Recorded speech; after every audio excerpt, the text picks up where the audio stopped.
एक गाना उन्हां वास्ते जिन्हां दियां मशूकां छड्ड गईयां।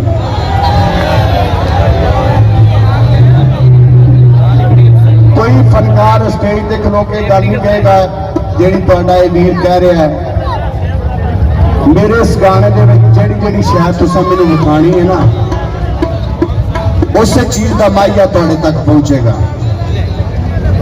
कोई जानता है पीड़ा सट वजदी है, जिन्हों सट वजी होवे उन्होंने पता हुंदा है। तुहाडे विच जिन्हों इश्क की सट वजी है मैनूं पता लगदा है, क्योंकि आशकां नूं आशकां दा पता लग जाता है।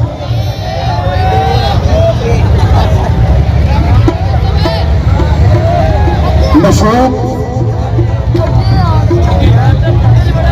हेलो,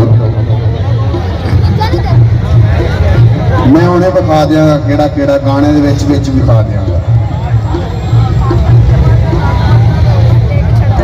मशूक छड्ड के टुर जाती है, आशिक तड़पदा है, मशूक नूं परवाह नहीं। इस तरह के आशिक भी होंदे ने, किसी पासों कोई गल ना बननी ते रब नाल गिले शुरू कर देने।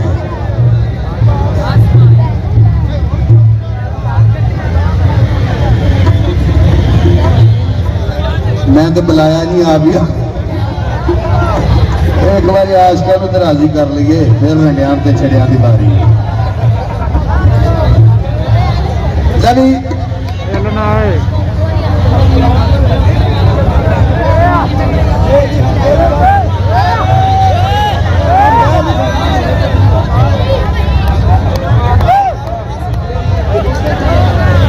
लब जेड़े जेड़े बंदे नूं सट वजी अपने दिल से हथ रख के मलक के बोल सुनने ने, ये भी वीर अपना कोई गल।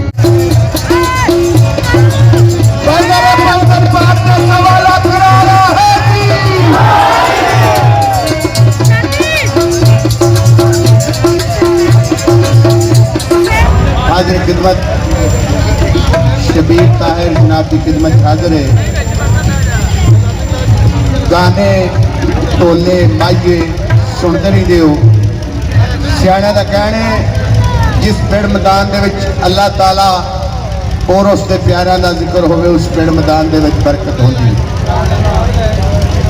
40-50 रुपए खर्च के जिहड़ा मर्जी गुलकार देख लेंदे हो, सुन लेंदे हो। स्टेज का मतलब होता है बोल नूं वन नाल समझा के कहना, और वीरा दी दुआ नाल मेरा कोई भी बोल मकसद तो बगैर नहीं होएगा। अकीदे के मुताबिक सब तो पहले पाका की तारीफ, जो किसी का आशिक होवे उसे की गल करदा, 100 मगर बहाने ला के मरने उसके मरदा। जेड़े सज्जन कम नहीं आउंदे औखे सौखे वेले, उस बेफैज सज्जन के नालों चंगिया यार अकेले। पिस्ती के हलवे नालों साग सरों का चंगा, बेगैरत सज्जन के नालों संग कुत्ते का चंगा। लक दी नालों टुटदी चंगी बेकदरां दी यारी, शुक्र होया लड़ नेड़ियों छुट्टा उमर नी बीती सारी।